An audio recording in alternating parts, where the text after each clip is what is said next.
we're going to prove a fundamental elementary fact in group theory very carefully and rigorously using the group axioms. The statement is that the identity in a group G is unique. So let's dive into it and also recall very carefully what it means to be an identity. So the way we're going to prove this is we're going to assume that E and F are identities in G. Okay, so let E and F be identities in G. So I'm going to write this as be identities in G, and we're going to prove that E is equal to F. Okay, that's going to be our approach. Now let's briefly recall what it means to be an identity, and this is very subtle because I'm going to show you something mind-blowing after this proof. So the identity element is an axiom in a group that there exists an identity. It's typically the third axiom after closure with respect to the multiplication and associativity, and it says that Ex is equal to X is equal to Xe for all X in G. Okay, so that's what it means to be an identity, and it's going to be very crucial that E is an identity on both sides. Okay, it's both a left identity in the sense that E times X is X, and a right identity in the sense that X is equal to X times E. So in this statement here, let E and F be identities in G. The approach typically is just to multiply them, see what we get, because they're both identities that should lead somewhere, but we want to be very precise about how we approach this.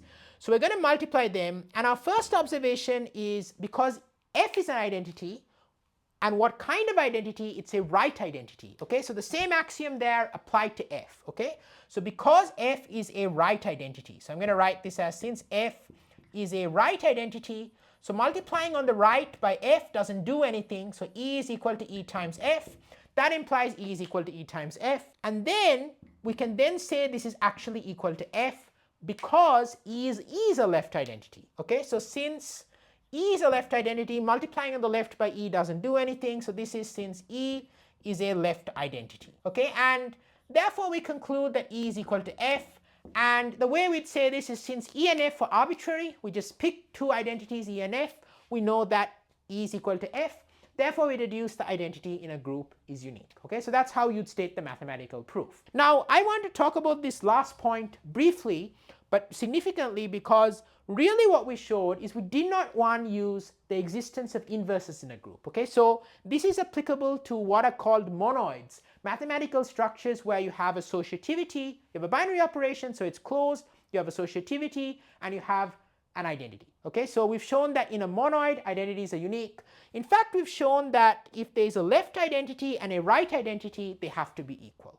Okay, so that's what we've proven. We didn't even need to know they're both identities for both sides, just that one is for one side, the other is for the other side, and that was enough to show they're equal. It is possible to have, if you just have associativity and a binary operation, it is possible to have many left identities or many right identities. And I'm going to show you a very cool example just to think about this. Typically, no one's going to show this in a first group theory course, but I want to give you a new angle as always on my channel. And please don't forget to subscribe for more. We're going to define this interesting structure. It's a semi-group with multiple left identities. So what we're going to have is we're going to let S be a set, and we're going to define a binary operation on S, a very interesting binary operation.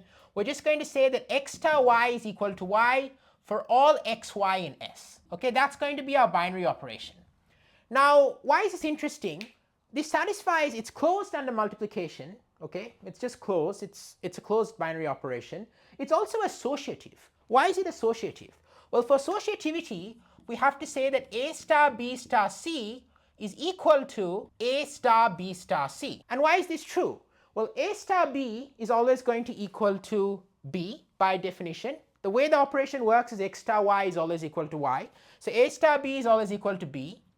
And then B star C is just going to equal to C. The same idea. You multiply two things, you just get the second thing, as always. And secondly, A star B star C, if you do B star C first, you just get C. So we get A star C, and that's just going to be C. So this is a binary operation, it's associative, but every single element is a left identity because every X times every Y is just Y. So it has multiple left identities, okay, but it doesn't have any right identity. If it had a right identity, our proof would show it would have to be equal to any left identity, but everything's a left identity, so that's impossible. And you can also see directly from the operation. Check out this playlist. I'm a professional mathematician. I do research in group theory, so this is a unique opportunity to really master group theory. In this playlist, I'm uploading lots of videos on group theory, right from the basics across all different topics. You can learn, it's growing. And similarly, check out this video. You love this video as well, and I'm super excited to see you in the next video in general. Catch you later and wish you all the best.